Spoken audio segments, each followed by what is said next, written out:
Hey guys, my name is David. I'm a recovery coach, certified recovery coach, a certified personal support worker. I am in university in my third year of addictions counseling, and I facilitate smart recovery meetings.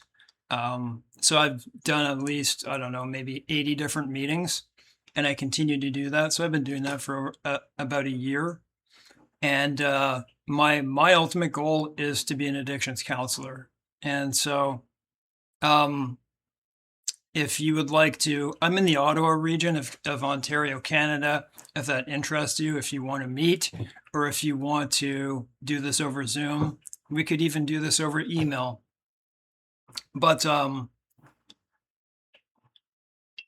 for recovery coaching, and in recovery coaching, it's not like addictions counseling. This is goal oriented. So the focus is to get you talking about your recovery and what it is that you want to do. And I will help you try to meet those goals and maybe even look for resources and look at the supports you have in your life. And I'm quite knowledgeable. I don't know everything, but I am knowledgeable in these matters. So if you're in the Ottawa area, even if you're not, you can do this from any part of the world.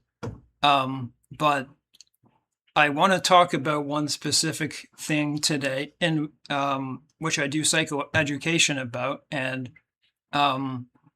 anyways, it's called the 5 stages of change. Maybe you've heard of this before. This was actually what I did in my last SMART meeting, what I taught. If you've never heard of the stages of change, it's super important to know if you're, especially if you're in a phase where you're in the beginning and you're starting to say, I've had enough. I can't take this anymore. I do have a history of substance abuse, severe substance abuse.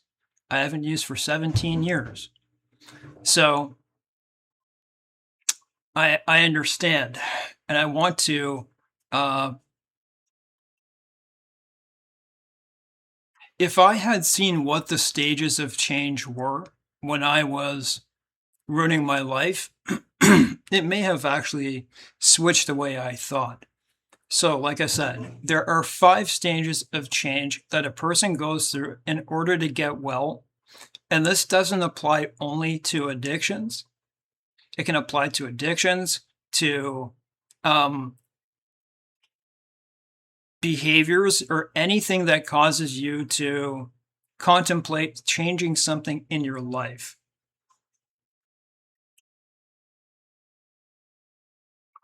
So when a person walks in to an addictions counselor or to psychotherapy, to a psychiatrist, whatever it is you're going through,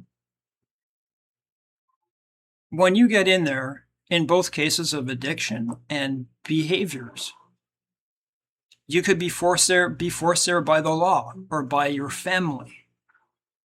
You may have no other choice to for whatever it is, by the law. It could be medications. It could be kick you out if you don't go. But a lot of people who begin in therapy and begin in stuff like this really don't want help, right? And they're not considering that they even have a problem. And that's where they don't understand where they are on this 5 stages of change. The first one is called pre-contemplation. So before you even think that you have a problem, you don't know, or you're really ignorant about it. It's funny because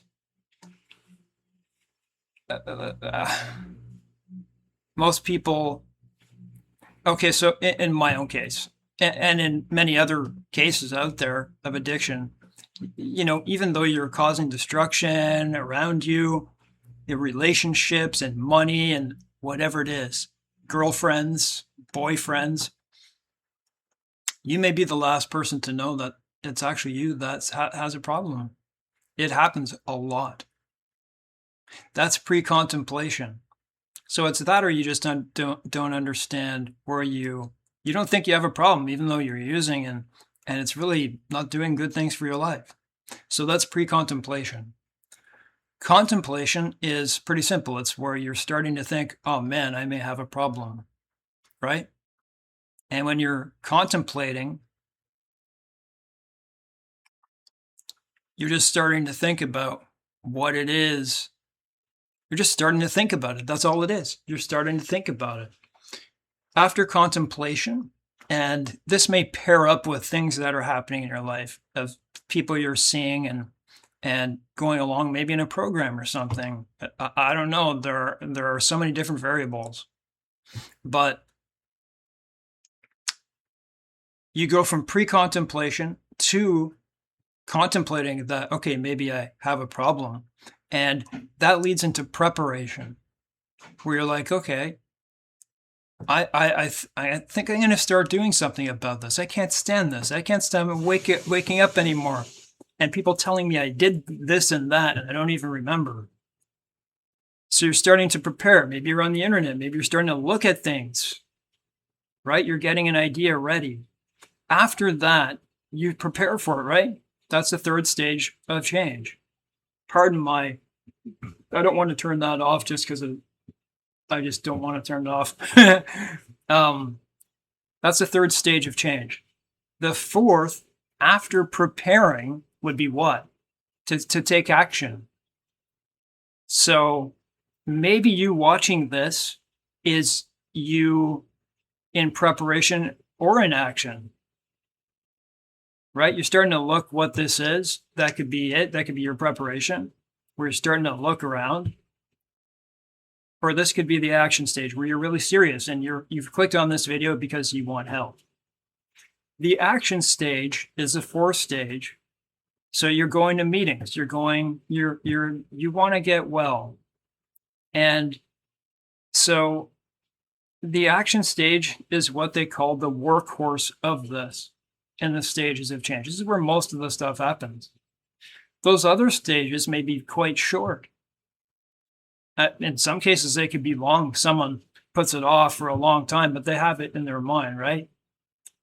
And so you're in the action stage is where you see people going to AA meetings, SMART meetings, and they're doing that for whatever amount of time. Could be 1 year, could be 2 years, months, years, whatever. Then you have your last stage, which is the maintenance stage.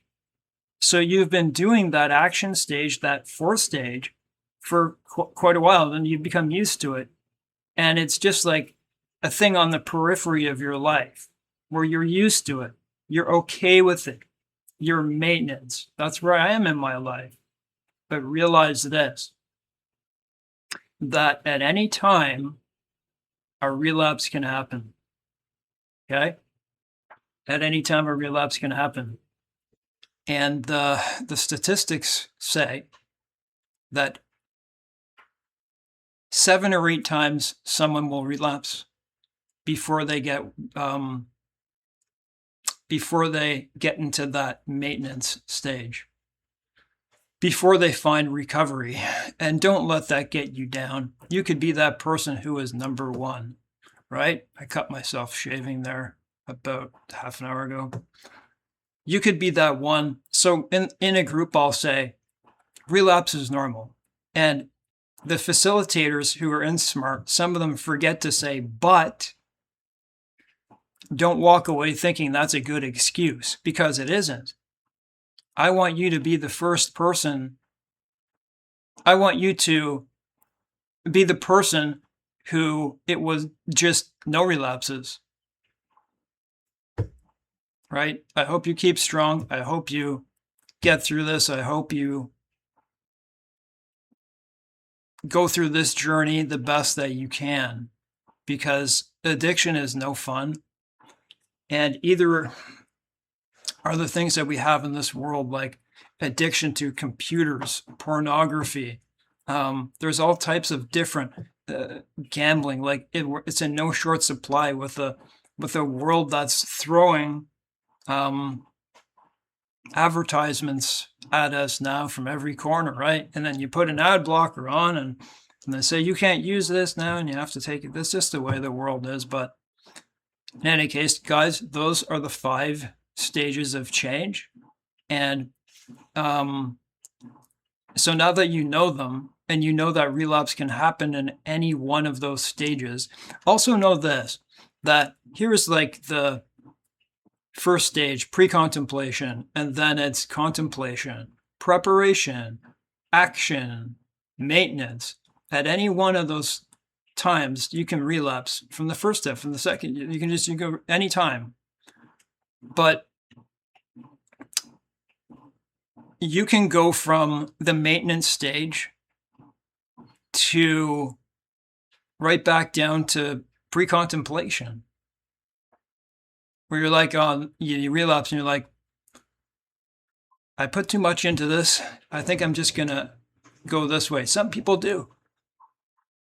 I wouldn't say most of that happens that way, but you can go back to you can go right from relapse to right back to the action stage, which means you go back to that meeting. And that's what I think what most people do.